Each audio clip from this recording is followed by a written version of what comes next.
भाषायै संस्कृताय मित्राणि श्रीगुरवे नमः। महाकवि शूद्रक की राजधानी विदिशा से मैं तेजेंद्र आचार्य आप सभी का पुनः स्वागत करता हूं। हम नए JRF के कोड 25 का सिलेबस पढ़ रहे हैं। उसके अंतर्गत हमने वेदांगों का अध्ययन कर रहे थे। आज हम कल्प वेदांग का अध्ययन करेंगे। इससे पूर्व हम 4 वेदांगों का अध्ययन कर चुके हैं। आज यह 5वां वेदांग है कल्प वेदांग के नाम से। कल्पसूत्र की कई परिभाषाएँ हैं जो यहाँ दी गई हैं। यह सूत्रात्मक प्रणाली में लिखे गए हैं, इसलिए इनको कल्पसूत्र भी कहा जाता है। कल्पसूत्र जो है उसका अर्थ है कि इसके अंतर्गत जो हम यज्ञ हवन अनुष्ठान करते हैं उन सब की प्रयोग विधि होती है। उसमें किस प्रकार की सावधानियां रखनी चाहिए, किस प्रकार की चीज़ों का निषेध होना चाहिए, क्या क्या आवश्यक सामग्रियां रहती हैं, यह सब चीज़ों का जिसमें वर्णन हो उसी को कल्प कहते हैं। यानी मूलतः यज्ञानुष्ठान के लिए इन ग्रंथों का प्रतिपादन किया गया था। यानी जो प्रयोग विधि है वह प्रयोग विधि का यथार्थ जो प्रतिपादक होता है उन ग्रंथों को हम कल्प कहते हैं। जिनसे सिद्ध प्रयोग का ज्ञान हो अथवा वह कल्प है। यह अलग अलग परिभाषाएं हैं। अथवा सिद्ध प्रयोगों के बोधक होने के कारण कल्प अनुष्ठान के साधन होते हैं। अनुष्ठान जो हम यज्ञ अनुष्ठान करते हैं उनके साधन का सबसे महत्वपूर्ण जिस ग्रंथ के माध्यम से हम यह सब यज्ञ कर पाते हैं वह कल्प होते हैं। आचार्य सायण ने इसकी परिभाषा दी कि जिन ग्रंथों में यज्ञ संबंधी विधियों का समर्थन अथवा प्रतिपादन किया जाता है उन्हें कल्प कहते हैं। यानी जो यज्ञ संबंधी विधियां हैं उनका प्रतिपादन हो रहा है, वहाँ पर उनकी जानकारी मिल रही है अथवा उनका समर्थन किया जा रहा है, ऐसे ग्रंथों को हम कल्प कहते हैं। यह आचार्य सायण के मत से है। फिर जिन ग्रंथों में वैदिक कर्मों का सांगोपांग विवेचन किया जाता है उन्हें कल्प कहते हैं। वही अर्थ है कि क्या आवश्यक सामग्रियां रहनी चाहिए, क्या उसमें निषेध रहना चाहिए, अथवा उसमें क्या क्या चीज़ें रहेंगी, किस प्रकार से यज्ञ वेदी बनेगी, कितनी ईंटें लगेंगी, कितने उसका आकार का होना चाहिए, क्या क्षेत्रफल होना चाहिए इत्यादि जो चीज़ें उसमें यज्ञ अनुष्ठान के लिए प्रयोग में आती हैं वो सब चीज़ जहाँ वर्णित हों उसको हम कल्पसूत्र कहते हैं। और यह कल्पसूत्र जो हैं वो 4 भागों में विभक्त हैं। वह है स्रोत सूत्र, गृह सूत्र, धर्म सूत्र और सुलभ सूत्र।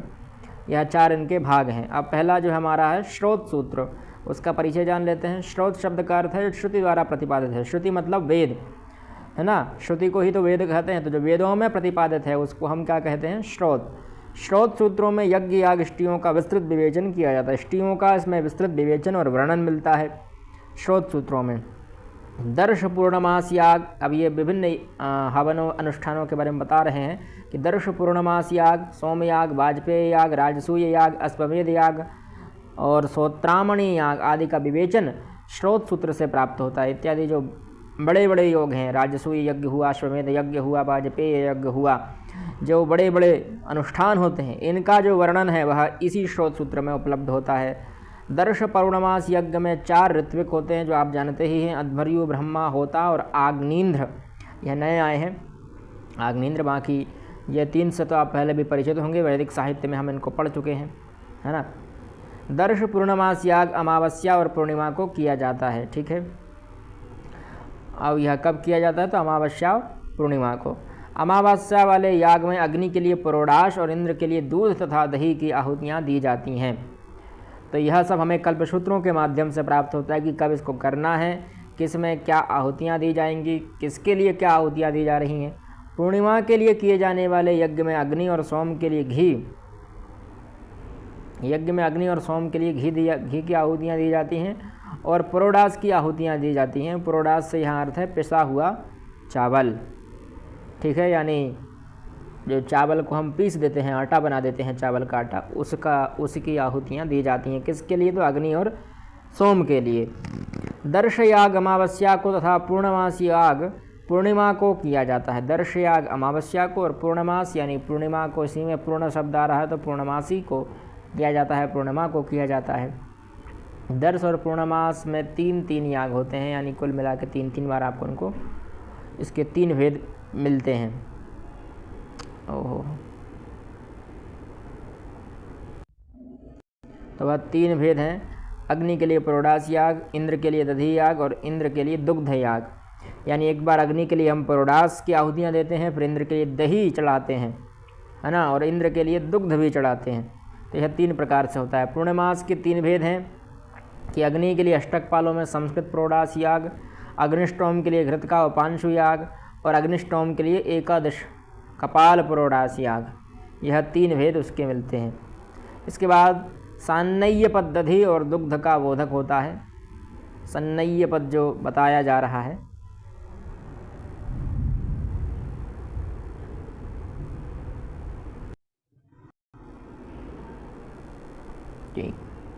सान्नय्य पद जो है वह दधि और दुग्ध का बोधक होता है। फिर 7 हविर यज्ञों के नाम बताए हैं कि अग्न्याधान, अग्निहोत्र, 10 पूर्णमास, अग्राहायन और चातुर्मास्य, निरूपण, पशुबंध और सोत्रामणि। यह 7 हविर यज्ञों के नाम बताए गए हैं। फिर 7 सोम यज्ञों के नाम हैं अग्निष्टोम, अत्यग्निष्टोम, उक्थ्य, षोडशी, वाजपेय, अतिरात्र और आप्तोर्याम। ये सोम यागों के नाम हैं।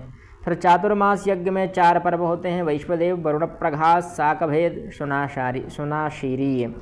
तो वर्तमान में तो इनमें से बहुत कम यज्ञ होते होंगे। सोत्रामणि एक पशु याग है जो इंद्र के लिए निमित्त, इंद्र के लिए किया जाता है। भगवान इंद्र के लिए यह यज्ञ किया जाता है। ठीक है, तो यहाँ हविर यज्ञों के नाम और सोम यज्ञों के नाम आप चाहें तो याद भी कर सकते हैं। ऋग्वेद से संबंधित जो स्रोत सूत्र हैं वह हैं आश्वलायन और शांखायन। यह आप पहले भी पढ़ चुके होंगे वैदिक परिचय में, जो हमने वैदिक वाङ्मय का परिचय पढ़ा था उसमें। आश्वलायन स्रोत सूत्र के बारे में जान लेते हैं। तो आश्वलायन स्रोत सूत्र के रचयिता आश्वलायन ऋषि ही हैं, इसलिए इसका नाम आश्वलायन स्रोत सूत्र पड़ गया। और आश्वलायन जो है वह शौनक ऋषि के शिष्य हैं। ठीक है, ऐतरेय ब्राह्मण के अंतिम 2 अध्यायों के रचयिता आश्वलायन और शौनक माने जाते हैं। आश्वलायन स्रोत सूत्र का संबंध ऋग्वेद की शाकल और बाष्कल दोनों शाखाओं से है और इसमें 12 अध्याय हैं। किसमें अध्याय हैं 12? तो आश्वलायन स्रोत सूत्र में 12 अध्याय हैं। इसमें जो प्रतिपादित विषय हैं वो है 10 पूर्णमास, अग्न्याधेय, अग्निहोत्र, आग्रयणेष्टि, काम्येष्टियाँ, चातुर्मास्य, सौत्रामणि, ज्योतिष्टोम, सत्रयाग, एकाह, अहीन याग, गवा, यमन इत्यादि वस्तुओं का इसमें, इत्यादि यज्ञों का इसमें प्रतिपादन किया गया है। और इन श्रोत याग जो होते हैं इनके ऋत्विज हैं होता, मैत्रावरुण, अच्छाबाक और ग्राभस्तुत। यह इनके होता कहे गए हैं। इन जो प्रतिपादित यज्ञ बताए गए हैं इसमें इनके होता कहे गए हैं। फिर शांखायन स्रोत सूत्र का परिचय, तो इसके ऋषि शांखायन है, इसलिए इसका नाम शांखायन स्रोत सूत्र रखा गया। और इसमें 18 अध्याय हैं और इसके अंतर्गत जिन यज्ञों का वर्णन है वह है 10 पूर्णमास याग, अग्निहोत्र, आग्रयणेष्टि, चातुर्मास्य, अग्निष्टोम, अतिरात्र, 12 विश्वजित, हविर्याग, वाजपेय और बृहस्पति सब, सोम संस्थाएँ, आप्तोर्याम, राजसूय, अश्वमेध, सर्वमेध, पुरुषमेध इत्यादि यज्ञों का, इत्यादि अनुष्ठानों का इसमें वर्णन किया गया है। किसमें? शांखायन स्रोत सूत्र में। और इसमें 18 अध्याय है। शांखायन ऋषि इसके प्रवर्तक कहे जाते हैं। फिर शुक्ल यजुर्वेद के अंतर्गत जो स्रोत सूत्र हैं उनमें कात्यायन स्रोत सूत्र जो है वह प्रमुख है और इसके रचयिता कात्यायन ऋषि हैं, इसलिए इसका नाम कात्यायन स्रोत सूत्र है। इसमें 26 अध्याय हैं। ठीक है, और यह शुक्ल यजुर्वेद से संबंधित है और माध्यायनी और काण्व दोनों शाखाओं से संबंध है इसका। और इसमें 26 अध्याय हैं जो हम पहले भी बता चुके हैं। प्रत्येक अध्याय का विभाजन जो है वह कंडिकाओं में किया गया है और इसकी मुख्य आधारशिला जो है वह शतपथ ब्राह्मण से ली गई है। शुक्ल यजुर्वेद के जो ब्राह्मण ग्रंथ है वो भी शतपथ ब्राह्मण ही है, तो उसी ब्राह्मण ग्रंथ से इसकी मुख्य आधारशिला ली गई है। और कात्यायन स्रोत सूत्र के जो शुरुआती 3 अध्याय हैं वह सामवेद की तांड्य ब्राह्मण पर निर्भर हैं। ठीक है, कर्काचार्य द्वारा विस्तृत भाष्य गूढ़ रहस्यों को समझने के लिए विशेष उपयोगी है। इसमें कर्काचार्य का भाष्य जो है वह इन रहस्यों को, इसकी जो शैली है उसको समझने के लिए महत्वपूर्ण योगदान देता है। कात्यायन स्रोत सूत्र पर पूर्व मीमांसा का प्रभाव है। इसमें श्रुति, लिंग, वाक्य, प्रकरण, स्थान, समाख्या इन 6 प्रमाणों का प्रभाव इस स्रोत सूत्र से प्राप्त होता है ना। और यह पूर्व मीमांसा का विषय अंतर्गत आता है। उत्तर मीमांसा में इस विषय को नहीं लिया जाता। इसमें श्रुति, लिंग, वाक्य, प्रकरण, स्थान, समाख्या इन 6 प्रमाणों का प्रभाव इस स्रोत सूत्र में दिखता है। फिर कात्यायन स्रोत सूत्र में जो प्रतिपादित विषय हैं वो हैं याग संबंधी परिभाषाएं, विभिन्न परिभाषाएं, प्रदर्श पूर्णमास याग, दाक्षायण याग, आग्रयणेष्टि याग, अग्निहोत्र इत्यादि, चातुर्मास्य, अग्निष्टोम, 12 गवायमन, राजसूय वाजपेय सौत्रामणि अश्वमेध पुरुषमेध सर्वमेध एकाह अहीन प्रवर्ग्य इत्यादि यागों का इसमें वर्णन किया गया है। फिर कृष्ण यजुर्वेद से संबंधित 8 श्रोत्र सूत्र प्राप्त होते हैं। उनमें है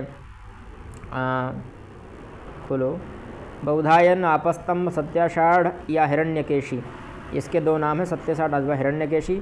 फिर है वैखानस, भारद्वाज, बाधूल, बाराह, मानव श्रौत सूत्र, ठीक है, इत्यादि। यह 8 श्रौत सूत्र प्राप्त हो रहे हैं। कहाँ हमारे लिए? कृष्ण यजुर्वेद में, ठीक है। शुक्ल में एक ही है बेचारा, है ना, कात्यायन श्रौत सूत्र, और यहाँ कृष्ण यजुर्वेद में हमारे 8 हो गए, ठीक है। बोधायन श्रौत सूत्र जो है इसके रचयिता बोधायन ऋषि हैं, आप जानते ही हैं, है ना। और इनका जो काल है वह 900 ईसा पूर्व से 850 ईसा पूर्व के बीच माना गया है, और यह माना गया है, निश्चित नहीं है। बोधायन श्रौत सूत्र की रचना ब्राह्मण ग्रंथों के समान प्रवचन शैली में हुई है, और इसमें 30 प्रश्नों अथवा अध्यायों में यह विभक्त है। और बोधायन श्रौत सूत्र जो है वह इसका संपादन जो किया है वो कैलेंडर ने किया है, कोई विदेशी महानुभाव होंगे, इन्होंने इसका संपादन किया है। दर्श पूर्णमास, अग्न्याधेय, अग्निहोत्र, चातुर्मास्य, अग्निष्टोम, प्रवर्ग्य, वाजपेय, राजसूय, औपानुवाक्य, अश्वमेध, द्वादशाह, अतिरात्र, एकाह, सुलभ, प्रवर इत्यादि इसके प्रमुख वर्णित विषय हैं। इसमें जो वर्णित विषय हैं वो यह इन विषयों के ऊपर इसमें वर्णन किया गया है। फिर आपस्तंभ श्रौत सूत्र, इसके रचयिता जो हैं वह आपस्तंभ हैं, जो बोधायन ऋषि के शिष्य कहे जाते हैं, और यह कृष्ण यजुर्वेद की तैत्तरीय शाखा से संबंधित है। और इसका जो काल है वो 7वीं शताब्दी ईसा पूर्व का माना जाता है। इसमें भी 30 प्रश्न हैं अथवा अध्याय भी कह सकते हैं। और आपस्तंभ जो कल्प सूत्र है, इसमें श्रोत्र, गृह्य, धर्म और सुलभ सूत्र, इन चारों का मिश्रण प्राप्त होता है, ठीक है। इसमें श्रोत सूत्र की ही नहीं बात, इसमें गृह्य सूत्र की भी बात है, धर्म सूत्र की भी बात है और सुलभ सूत्र की भी बात है। फिर आपस्तंभ श्रोत सूत्र पर धूर्त स्वामी का प्रसिद्ध भाष्य प्राप्त होता है, जो मैसूर से प्रकाशित है। इस पर भाष्य भी लिखा गया है धूर्त स्वामी के द्वारा। फिर सत्याषाढ़ या हिरण्यकेशी श्रोत सूत्र, इसके रचयिता सत्याषाढ़ हैं, इसलिए इसका नाम सत्याषाढ़ रख दिया गया। और यह कृष्ण यजुर्वेद की तैत्तरीय शाखा से संबंधित है, और इसका एक और दूसरा नाम है वो है हिरण्यकेशी, ठीक है। इसमें 24 प्रश्न अथवा 24 अध्याय हैं। इस श्रौत सूत्र में पितृमेध से पहले धर्म सूत्रों का समावेश है। सत्याषाढ़ श्रौत सूत्र का एक संस्करण अनेक टीकाओं से युक्त आनंदाश्रम पुणे से 1932 में प्रकाशित हुआ, जिसमें 10 खंड हैं। मूलतः इसमें 24 अध्याय हैं। वैखानस श्रौत सूत्र का परिचय, इसके जो रचयिता हैं वो विखनस हैं, ठीक है। और विखनस से संबंधित वैखानस बना, जैसे पाणिनि से पाणिनीय बन गया, रघु से राघव बन जाता है ना, उसी प्रकार से विखनस से वैखानस बन गया। तो वैखानस श्रौत सूत्र का संबंध वो जो है वो तैत्तरीय शाखा से है कृष्ण यजुर्वेद की, और इसमें 21 अध्याय हैं। इसमें अश्वमेध यज्ञ का निरूपण नहीं किया गया है, और इसका भी जो प्रकाशन है वो कैलेंडर द्वारा किया गया है, संपादित करके कलकत्ता से यह प्रकाशित हुआ है 1941 ईस्वी में, कैलेंडर द्वारा इसका प्रकाशित किया गया। वैखानस श्रौत सूत्र में जो प्रतिपादित विषय हैं वह हैं अग्न्याधान, पुनराधान, अग्निहोत्र, दशपूर्णमास, आग्रायण, चातुर्मास्य, निरूढ़ पशुबंध, सौत्रामणि, परिभाषा, अग्निष्टोम, वाजपेय, अग्निचयन, प्रायश्चित्त आदि विषयों का इसमें वर्णन किया गया है, ठीक है। फिर अगला है हमारा भारद्वाज श्रौत सूत्र का परिचय। इस भारद्वाज श्रौत सूत्र के जो इसमें कृष्ण यजुर्वेद तैत्तरीय शाखा से यह संबंधित है। अभी हम कृष्ण यजुर्वेद का ही वर्णन कर रहे हैं, तो उसी से संबंधित हैं सब। भारद्वाज श्रौत सूत्र जो है वह बोधायन श्रौत सूत्र का पश्चातवर्ती तथा आपस्तंभ श्रौत सूत्र का पूर्ववर्ती, यानी इन दोनों के बीच का है। जो बोधायन ऋषि के थे उनके बाद का है और आपस्तंभ से पहले का है, तो इन दोनों के बीच में ही इसका प्रणयन किया गया है, ठीक है। और इसमें 15वें प्रश्न की 5वीं कंडिका तक ही है उपलब्ध होता है वर्तमान समय में, यानी 15वें अध्याय की 15वें प्रश्न तक की इसमें 5वीं कंडिका 5वें श्लोक तक ही हमें यह प्राप्त हो पा रहा है। उसके बाद की जो उसके पत्र हैं वह हमें प्राप्त नहीं हुए। ये भारद्वाज श्रौत सूत्र का गृह सूत्र और परिशिष्ट सूत्र भी प्राप्त होता है। स्रोत सूत्र, गृह सूत्र, परिशिष्ट सूत्र का संकलित करके अंग्रेजी अनुवाद के साथ डॉक्टर चिंतामणि गणेश काशीकर ने वैदिक संशोधन मंडल पूना से 1964 ईस्वी में इसको प्रकाशित कराया था। इसके बाद बाधुल स्रोत सूत्र का वर्णन आता है, और यह बाधुल स्रोत सूत्र जो है यह भी कृष्ण यजुर्वेद की तैत्तरीय शाखा से है, और इसमें 15 प्रपाठक हैं, 15 अध्याय मान लीजिए, और इनके उपविभाग हैं अनुभाग और पटल में, यानी प्रपाठकों के अंदर अनुभाग हैं और फिर उसके अंदर पटल हैं। डॉक्टर ब्रजबिहारी चौबे ने संपादित करके होशियारपुर से 1993 में इसको प्रकाशित किया था। बाधुल स्रोत सूत्र जो है उसमें अग्न्याधेय, अग्निहोत्र, पुरोडाशी, याजमान, आग्रयण, ब्रह्मत्व, चातुर्मस्य, पशुबंध, ज्योतिष्टोम, वाजपेय, राजसूय, अश्वमेध, पवित्रष्टि आदि यज्ञों का आदि अनुष्ठानों का इसमें वर्णन किया गया है। फिर बाराह स्रोत सूत्र, इस बाराह स्रोत सूत्र जो है इसका संबंध भी कृष्ण यजुर्वेद की मैत्रायणी शाखा से है। इसका कृष्ण यजुर्वेद की तैत्तरीय शाखा से ना होकर मैत्रायणी शाखा से है, और इसके 3 अध्याय हैं और उनमें उपखंड भी हैं शामिल। इसके जो प्रमुख अध्याय है उसमें प्राक सौमिक का वर्णन मिलता है। डॉक्टर कैलेंड और डॉक्टर रघुवीर के द्वारा यह संपादित है, और उसका संस्करण 1993 में मेहर चंद लक्ष्मण दास ने लाहौर से प्रकाशित किया था। फिर बाराह स्रोत सूत्र में जो प्रतिपादित विषय हैं उसमें हैं परिभाषा, याजमान, ब्रह्मत्व, दर्श पूर्णमास, अग्न्याधेय, अग्निहोत्र, आग्रायण, पशुबंध। यह चातुर्मास्य यह प्रथम अध्याय में वर्णित है। इतने जो यज्ञ हैं इन सब का वर्णन इसके प्रथम अध्याय में मिलता है। फिर द्वितीय अध्याय में अथवा द्वितीय प्रपाठक में, द्वितीय अध्याय में इसके अग्निचयन संबंधित कुछ सामग्रियां हमें प्राप्त होती हैं। तृतीय अध्याय में वाजपेय, द्वादशाह, गवायमन, उत्सर्गाणामयन, महाव्रत, सौत्रामणि, राजसूय, अश्वमेध का वर्णन भी प्राप्त होता है। बाराह स्रोत सूत्र में अपत्नी को अग्न्याधान का अधिकार नहीं है, जिसकी पत्नी नहीं है उसको अग्न्याधान का अधिकार, अग्नि जलाने का अधिकार नहीं दिया गया है। फिर मानव स्रोत सूत्र का वर्णन कर लेते हैं। इसमें मैत्रायणी शाखा से संबंधित है कृष्ण यजुर्वेद की, और यह प्राचीनतम स्रोत सूत्र माना जाता है। इसके 5 भाग हैं और 11 अध्याय हैं। इसके जो 5 भाग हैं वह हैं प्राक्षोम, इष्टिकल्प, अग्निष्टोम, राजसूय और चयन। और इस स्रोत सूत्र की जो शैली है वो कृष्ण यजुर्वेद के ब्राह्मण ग्रंथों के समान है, इसमें आख्यान नहीं है। ठीक है, यानी यह ब्राह्मण ग्रंथों के समान इसका शैली है इसकी, जैसे ब्राह्मण ग्रंथों में लिखा जाता है वैसे ही इसको लिखा गया। और इसके यह 5 भाग जो लिखे हुए हैं प्राक्षोम, इष्टिकल्प, अग्निष्टोम, राजसूय और चयन। ठीक है। फ्रीडिस क्राउयेर ने प्रारंभिक 5 अध्यायों में 5 अध्यायों को सेंट पीटर्सबर्ग से प्रकाशित किया। सेंट पीटर्सबर्ग द्वारा यहाँ प्रकाशित हुए हैं इसके प्रारंभिक जो 5 अध्याय हैं। सन 1961 में J.M. गेल्डर ने संपूर्ण मानव स्रोत सूत्र को संपादित कर दिल्ली से प्रकाशित किया था 1961 में, और श्रीमती गेल्डर ने इसका इसका अंग्रेजी अनुवाद किया था। श्रीमती गेल्डर ने, इनकी पत्नी ने इसका अनुवाद किया और इन्होंने इसको प्रकाशित करवाया दिल्ली से 1961 ईस्वी में। फिर सामवेदीय स्रोत सूत्र जान लेते हैं। सामवेदीय स्रोत सूत्रों की संख्या जो है वह 4 है। एक है आर्षेय कल्प, लाट्यायन स्रोत सूत्र, द्राहियायन स्रोत सूत्र और जैमिनीय स्रोत सूत्र। सबसे पहले आर्ष जो हैं उन्हीं को जान लेते हैं। आर्षेय कल्प सूत्र सामवेदीय तांड्य महाब्राह्मण से संबंधित है। जो तांड्य ब्राह्मण है इसका सामवेद का उसी से संबंधित है यह। इसमें मशक ऋषि द्वारा लिखे जाने के कारण इसे मशक कल्प सूत्र भी कहा जाता है। मशक ऋषि जो थे उन्होंने इसको लिखा था, इसलिए इसका नाम मशक भी है। और आर्षेय कल्प सूत्र को 2 भागों में विभक्त किया गया है, एक आर्षेय कल्प सूत्र, एक क्षुद्र कल्प सूत्र। और यह छोटे भागों, इसमें कल्प सूत्र में छोटे छोटे भागों का वर्णन किया गया है। आर्षेय कल्प सूत्र में 11 अध्याय हैं। ठीक है, 11 अध्याय हैं जिनका मुख्य उद्देश्य यह है कि किस याग में किस विशेष साम का गान किया जाता है। साम मतलब जो सामवेद की ऋचाएँ हैं, सामवेद के जो मंत्र हैं, उनका कब किस यज्ञ में कैसे गान करना है उसका वर्णन हमें इन्हीं कल्पसूत्रों के माध्यम से प्राप्त होता है। फिर सोमयाग के इसमें 3 प्रकार बताए हैं। एकाह 1 दिन में पूर्ण होने वाला। फिर है अहीन, जो 2 से 11 दिन तक चलने वाला है, इस यज्ञ को क्रतु भी कहते हैं।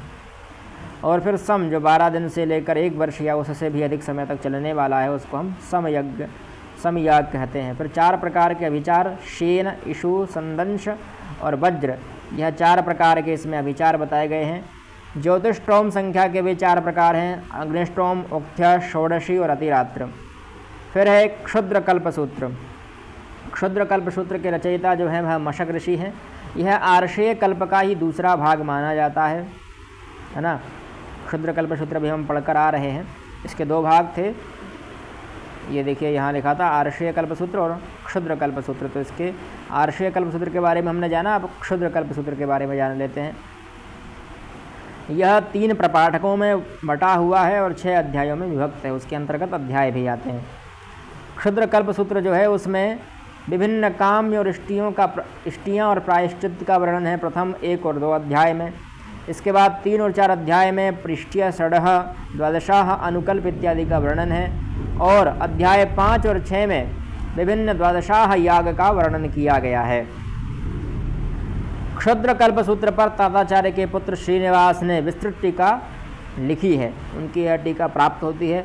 डॉक्टर BR शर्मा द्वारा संपादित विश्वेश्वरानंद संस्थान होशियारपुर से 1974 में यह प्रकाशित हुआ।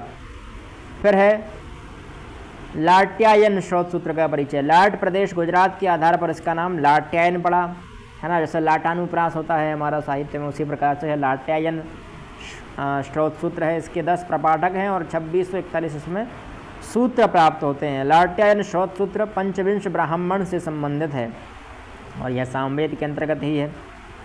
फिर लाट्यायन स्रोत सूत्र में जो वर्णित विषय हैं वो हैं परिभाषाएं और ऋत्विक, यह है प्रथम अध्याय में। फिर है अग्निष्टोम और उससे संबंधित याग, यह द्वितीय प्रपाठक में इसमें बताया गया है। षोडशी विषयक द्रव्य विधान, यह तृतीय प्रपाठक में वर्णित है। बाजी भक्षण, यह चतुर्थ प्रपाठक में वर्णित है। चातुर्मास्य, वरुण प्रघास और सोम चमस इत्यादि पंचम प्रपाठक में वर्णित है। साम विधान और द्वयक्षर प्रतिहार, यह षष्ठ प्रपाठक में वर्णित हैं। चतुरक्षा प्रतिहार, गायत्र गान, यह सप्तम प्रपाठक में वर्णित हैं।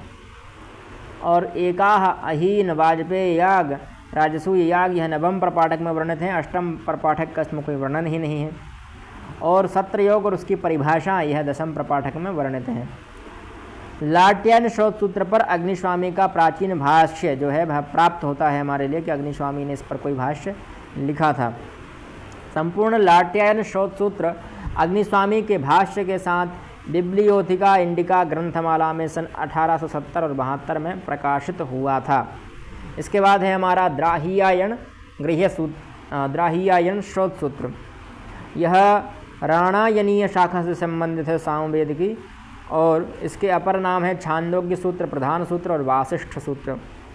यह दाहियायन स्रोत सूत्र का प्रचार जो है वह दक्षिण भारत में अधिक देखने को मिलता है। कर्नाटक, तमिलनाडु, आंध्र प्रदेश, उड़ीसा में यह स्रोत सूत्र अधिक प्रचलित होता है। द्राहियायन स्रोत सूत्र में 3 पटल अथवा 3 अध्याय मान लीजिए, भाग मान लीजिए, यह 3 भागों में बटा हुआ है, 3 अध्यायों में बटा हुआ है। और इसमें जो वर्णित विषय हैं